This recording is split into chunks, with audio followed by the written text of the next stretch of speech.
¿Cómo era Angola antes de la independencia de 1975? Hoy te estaremos hablando acerca de la historia de Angola antes de su independencia en 1975. Angola tiene una larga y rica historia que se remonta a la Edad de Piedra. Fue el hogar de muchas culturas diferentes, incluidas las personas Ovimbundu, Bakongo y Ndongo. Durante la época colonial, fue una colonia portuguesa y después de la independencia en 1975 se convirtió en un estado socialista. La vida antes de 1975 estuvo marcada por el colonialismo, la discriminación racial y la pobreza.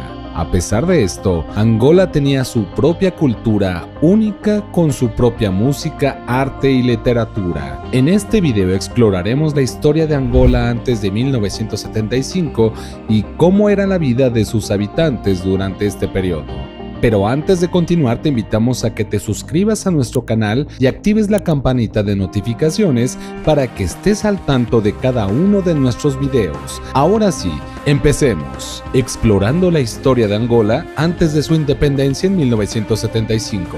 Angola tiene una larga y rica historia anterior a su independencia en 1975. Es un país con profundas raíces culturales que se remonta a la era precolonial cuando estaba habitado por varias tribus africanas. Desde entonces, ha pasado por numerosas guerras, ocupaciones extranjeras y disturbios civiles. Los habitantes más antiguos de Angola habrían sido pueblos khoisánidas, que hacia los primeros siglos de nuestra era fueron en parte asimilados y en parte desplazados por agricultores de origen bantú. A partir de los siglos XIV y XVII, establecieron el espacio de Angola contemporánea una serie de reinos, siendo el principal el Reino del Congo. Este comprendió al noreste de Angola actual, al oeste de la República Democrática del Congo y de la República del Congo, y el sur actual de Gabón.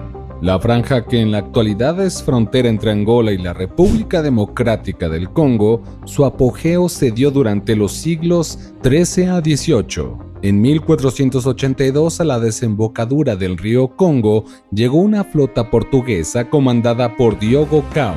Ese fue el primer contacto con los antepasados de los actuales angoleños, concretamente con el Reino del Congo, y el preludio del proceso colonizador que a lo largo de 5 años pasó por periodos muy diferentes. ¿Cómo era Angola antes de la independencia en 1975? Angola es un país ubicado en el sur de África y tiene una larga historia que se remonta al siglo XV. Antes de la independencia en 1975, Angola era una colonia portuguesa y estaba fuertemente influenciada por sus colonizadores europeos. Los portugueses tenían el control de la economía y la política del país, así como de su sistema educativo. Como resultado, Angola experimentó una desigualdad económica y social significativa durante este periodo, con la mayor parte de la riqueza concentrada en manos de unas pocas personas. Además, había muchas restricciones a la libertad de expresión y los abusos contra los derechos humanos eran comunes. A pesar de estos desafíos, los angoleños continuaron luchando por la independencia de Portugal hasta 1975, cuando finalmente logró el autogobierno después de años de lucha. Trascendencia histórica de Angola hasta el siglo XX. El país estuvo bajo dominio de Portugal desde el siglo XV, excepto un corto periodo entre 1640 y 1648, en que Holanda expulsó a los portugueses.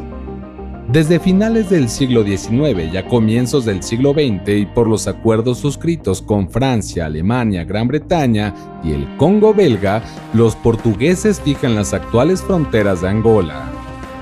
El gobierno luso convierte en 1955 Angola en provincia y 20 años después reconoce su total independencia.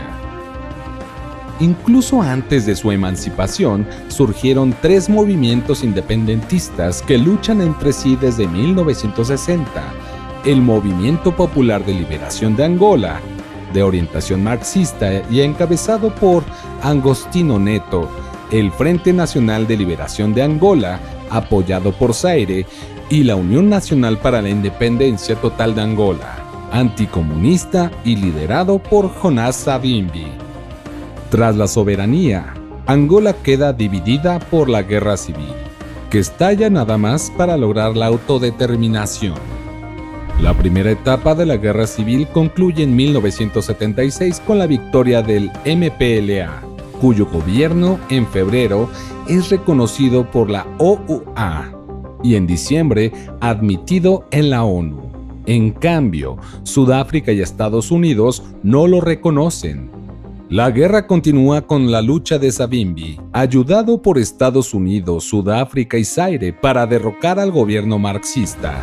Un contingente militar cubano de 50.000 hombres se desplaza al país con objeto de preservar al ejecutivo de los atacantes guerrilleros antimarxistas.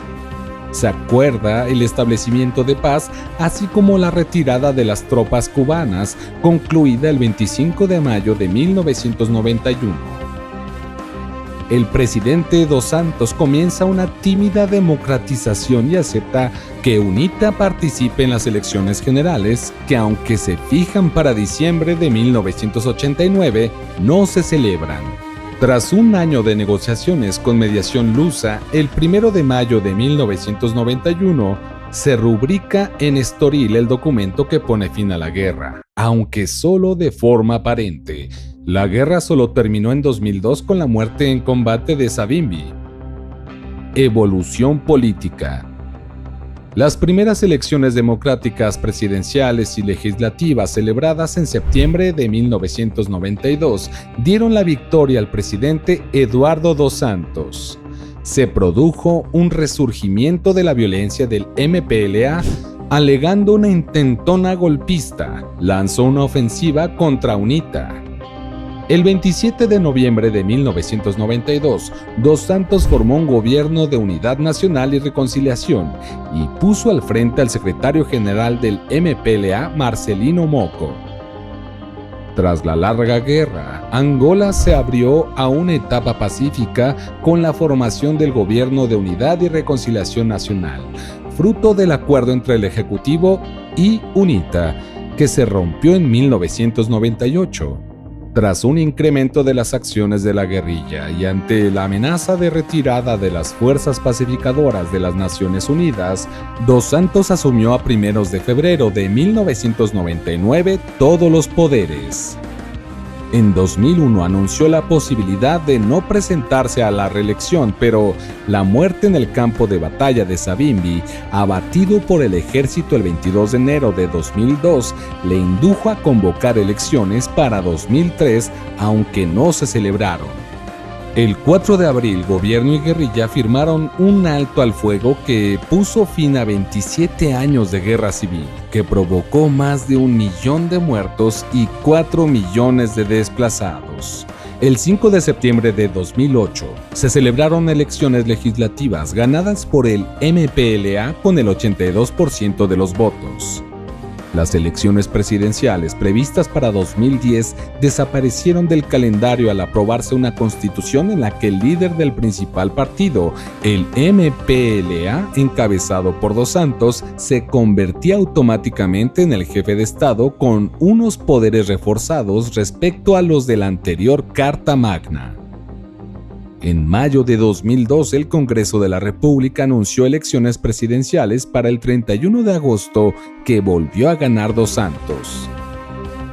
El pasado febrero, Dos Santos confirmó que no concurriría a los comicios de mañana. En su lugar, el MPLA presenta al actual ministro de Defensa, João Lourenço, F. ¿Cuál es tu opinión al respecto de este tema? Déjanos saber tu opinión en los comentarios. Hemos llegado al final del video, muchas gracias por acompañarnos. Si te gustó el video, dale like y compártelo. No olvides suscribirte y activar la campanita para no perderte ningún dato interesante del planeta. Nos vemos en el próximo video.